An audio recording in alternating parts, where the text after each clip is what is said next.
دوستو، ایک گاؤں میں ایک لوہار رہا کرتا تھا۔ وہ بہت محنتی تھا۔ وہ دن رات جلتی بٹی کے سامنے بیٹھ کر کام کرتا تھا، جس کی وجہ سے اس کے گھر میں پیسوں کی کمی نہیں تھی۔ وہ اچھا پیسہ کما لیتا تھا۔ اس کا ایک بیٹا تھا جو اس کی محنت سے کمائے ہوئے پیسوں کو پانی کی طرح خرچ کیا کرتا تھا۔ یہ بات لوہار کو بہت بری لگتی تھی۔ وہ اکثر سوچتا رہتا تھا کہ اپنے بیٹے کو کیسے اس فضول خرچی سے روکے۔ ایک دن لوہار نے اپنے بیٹے کو سبق سکھانے کے بارے میں سوچا۔ اس نے اپنے بیٹے کو بلایا اور کہا کہ بیٹا، آج کے بعد تم مجھے ہر روز 10 روپے کما کر دو گے، اور جس دن تم نے مجھے 10 روپے کما کر نہ دیے اس دن تمہیں رات کا کھانا نہیں ملے گا۔ باپ کی یہ بات سننے کے بعد لڑکا بہت پریشان ہو جاتا ہے۔ وہ کام کی تلاش میں نکل جاتا ہے۔ پورا دن کام کی تلاش میں پھرتا رہتا ہے، لیکن اسے کوئی کام نہیں ملتا۔ پھر وہ گھر واپس آ جاتا ہے، لیکن جیسے ہی شام ہوتی ہے اسے اپنے باپ کی کہی ہوئی بات یاد آتی ہے۔ وہ لڑکا اپنی ماں کے پاس جاتا ہے اور اپنی ماں سے 10 روپے لے کر اپنے باپ کو دے دیتا ہے۔ اس کا باپ 10 روپے لے کر جلتی بٹھی کی آگ میں پھینک دیتا ہے۔ کچھ دن یہی سلسلہ چلتا رہتا ہے۔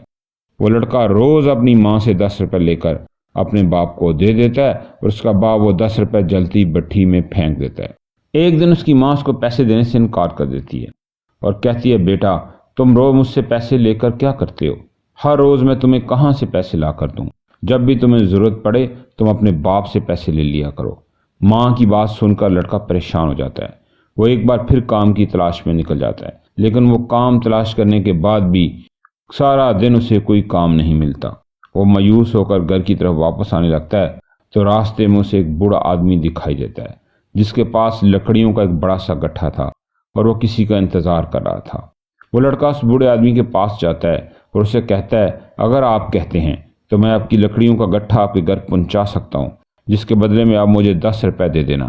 لڑکے کی بات سن کر وہ بوڑھا آدمی مان جاتا ہے، جس کے بعد وہ لڑکا لکڑیوں کے گٹھے کو سر پر اٹھا کر چلنے لگتا ہے۔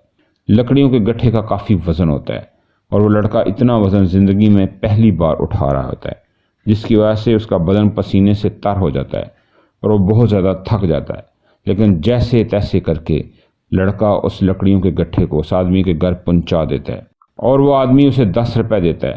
اس آدمی سے 10 روپے لے کر وہ سیدھا اپنے باپ کے پاس جاتا ہے اور اپنے باپ کو پیسے دے دیتا ہے۔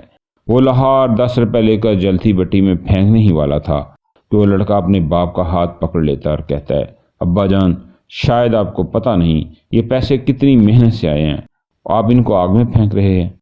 وہ لوہار کہتا ہے، بیٹا، یہی بات تو میں تمہیں کب سے سمجھانا چاہتا ہوں کہ میں دن رات جلتی بٹی کے سامنے بیٹھ کر کام کر کے جو پیسہ کماتا ہوں، تم میرے اس پیسے کو پانی کی طرح کیوں خرچ کرتے ہو؟ تمہیں کب سمجھ آئے گی کہ پیسہ بہت قیمتی ہے، اس کو کمانے کے لیے بڑی محنت کرنی پڑتی ہے۔ اب لڑکے کو ساری بات سمجھ آ جاتی ہے اور وہ لڑکا اس دن کے بعد اپنے باپ کے ساتھ مل کر کام کرنے لگتا ہے۔ دوستو، اس کہانی سے ہمیں سبق ملتا ہے کہ اپنے والد کی کمائی کو کبھی ضائع نہ کریں، جہاں ضرورت پڑے وہی لگائیں۔ فضول میں 1 روپے بھی خرچ نہ کریں، کیونکہ دوستو پیسے بہت قیمتی ہوتے ہیں اور اسے بڑی محنت سے کمایا جاتا ہے۔